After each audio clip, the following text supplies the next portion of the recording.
इस सफलता को तो बीजेपी अपना बताएगी है सुंदरानी जी, लेकिन जो चिंता कांग्रेस ने व्यक्त की कि भाई आगे क्या होगा, कैसे संभालेंगे, सरेंडर हुआ है उनका क्या होगा, ये चीज़ें भी अपनी जगह हैं, ये चुनौतियां हैं आप लोग के सामने।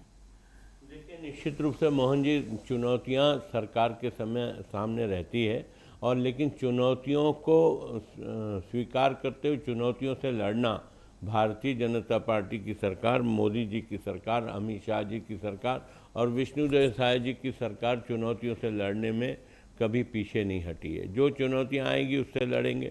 जब इतनी बड़ी चुनौती से मुकाबला करके पूरे देश से नक्सलवाद को समाप्त कर दिया, जो डेडलाइन 31 मार्च तय की गई थी, मैं मोहन जी आपका ध्यान आकर्षित करना चाहूँगा, नक्सलवाद की समस्या कोई आज की समस्या नहीं थी, ये 40 साल पुरानी समस्या थी। लगभग 30 साल कांग्रेस की डबल इंजन की सरकार रही, राज्यों में भी और केंद्र में भी, लेकिन दृढ़ इच्छा शक्ति का अभाव था। कहीं न कहीं नक्सलियों के प्रति नरम रुख था कांग्रेस का, वामपंथी विचारधारा के पक्ष में कहीं न कहीं कांग्रेस का झुकाव था। इसलिए नक्सलवाद को कभी गंभीरता से कांग्रेस पार्टी की सरकार ने नहीं लिया।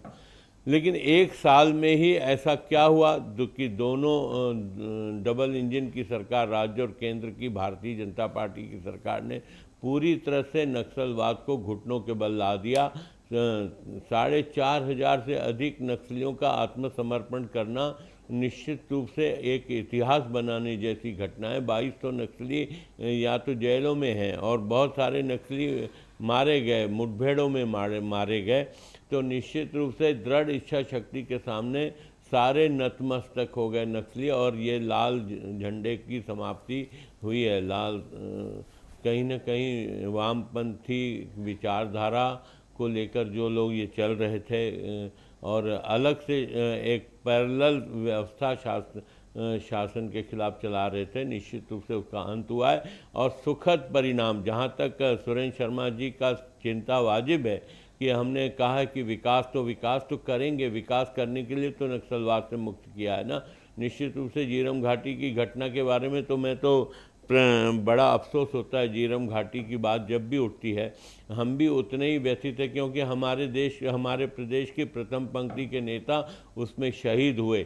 लेकिन बड़े दुर्भाग्य की बात है कि कांग्रेस पार्टी के उस वक्त के अध्यक्ष भूपेश बघेल जी हमेशा इस बात को कहते थे कि झीरम घाटी के सबूत मेरे जेब में है। वो 5 साल मुख्यमंत्री रहे, वो सबूत न विधानसभा के पटल पे रखे गए, न विधानसभा के बाहर रखे गए, न 5 साल में उन लोगों के चेहरों को सामने लाया गया जिसके सबूत लेकर भूपेश बघेल जी चलते थे। किस मुंह से झीरम घाटी के बारे में सवाल खड़े करेगी कांग्रेस पार्टी? अब वो काफी लोग समर्पण कर चुके हैं, इसलिए एक उम्मीद है कि भाई उनसे तो पूछताछ नहीं, निश्चित रूप से हम अपने कर्तव्यों का पालन करेंगे। हमारी सरकार निश्चित रूप से उस कर्तव्यों का पालन करेगी, और सरकार के पास जो भी बातें आएगी और हम उस पर निर्णय लेंगे, कार्रवाई करेंगे। हमारी सरकार दृढ़ता से नक्सलवाद को समाप्त कर चुकी है, ये बाकी बातें तो हो ही जाएगी। ठीक है।